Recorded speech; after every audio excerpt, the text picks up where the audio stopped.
Pessoal, diante do julgamento aí do recurso extraordinário 636886 do Supremo Tribunal Federal, eu considero aí oportuno traçar alguns pontos até para suscitar o debate sobre o alcance e sentido dessa decisão e os impactos dela realmente no funcionamento dos tribunais de contas do Brasil. E sintetizaria em 3 pontos. Primeiro, a decisão ela afeta a prescrição da pretensão do reconhecimento de imputação e débito por parte do Tribunal de Contas, ou seja, houve a prescritibilidade do dever de agir dos Tribunais de Contas. Devemos se analisar isso como eventual prejudicial de mérito, de análise meritória em si.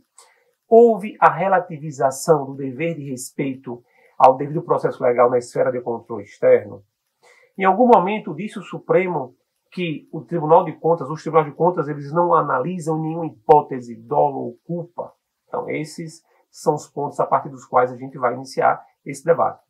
Primeiro, a decisão ela foi fundada em, ou seja, o texto tratou, o tema em si trata da expressão fundada em, de modo que não se falou em prescrição alguma no âmbito dos tribunais de contas. Então, assim, a análise da decisão ela foi circunstanciada em simplesmente dizer o fato de se tratar de uma decisão dos tribunais de contas não vai tornar o ressarcimento aqui imprescritível, certo? Então, esse é um ponto que merece abordagem. Então, especificamente, o Supremo tratou do órgão que gerou esse título dentro de algumas circunstâncias. Quais sejam? Primeiro, a espécie processual que discutiu no âmbito do Tribunal de Contas, ela analisa ato doloso de improbidade administrativa, exatamente porque o que o Supremo queria demonstrar, que aquele caso concreto, ele não se enquadra lá no tema 897, cujo texto é no sentido de reconhecer imprescritíveis as ações de ressarcimento ao erário fundadas na prática de ato doloso, tipificado na Lei Geral de Improbidade Administrativa. Então, toda a construção aí argumentativa do Supremo foi nesse sentido, exatamente para demonstrar que aquele caso concreto não se enquadra no tema 897. E por essa razão, deixou bem claro que na tomada de contas especial, ou seja, é o instrumento, a espécie processual que gerou esse título que estava sendo discutido no âmbito da esfera judicial, não se analisa dolo ou culpa para fins de ato doloso de improbidade administrativa. Não disse o Supremo em nenhuma hipótese que os tribunais de contas eles não analisam culpa ou dolo, até porque os tribunais de contas analisam o dolo e a culpa para fins de responsabilização, para fins de aplicação de sanção em si, certo?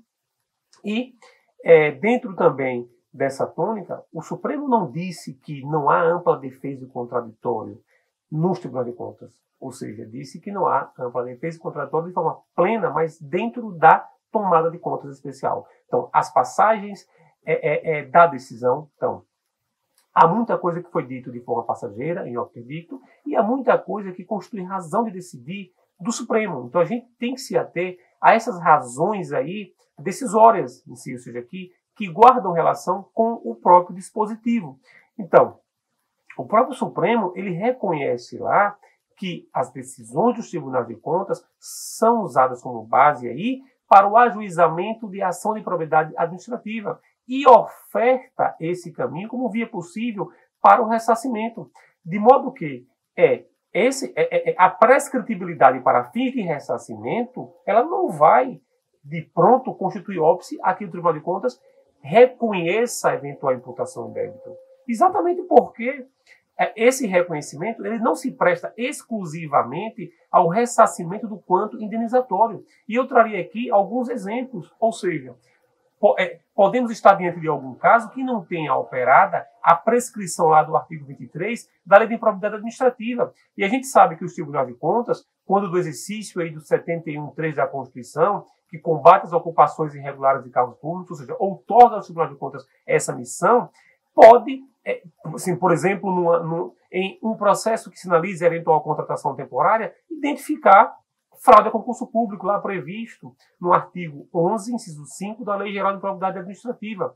Então, é bem provável também que, em razão até do artigo 113, parágrafo 1º da Lei de Licitações, alguma representação ofertada ao TC pelos licitantes e contratados, demande uma atuação para reconhecer se houve dano ao erário naquela contratação, exatamente para fins de configuração aí do artigo 89 da Lei de Licitações. E o STJ é claro que para configurar essa tipificação depende do dolo específico e do dano ao erário. Então, assim, a imputação, ou seja, o reconhecimento da imputação em débito, ela vai se prestar para outros fins, inclusive para possibilitar ao cidadão conhecer como os recursos públicos foram aplicados por aquele gestor, ou seja, para aferir a boa e regular aplicação dos recursos públicos. Então, assim, não vai, a decisão ela não vai impor óbice a que os tribunais de contas reconheçam o débito em si. Então, em síntese, pessoal, quero deixar isso aqui muito bem claro nesse pouco tempo,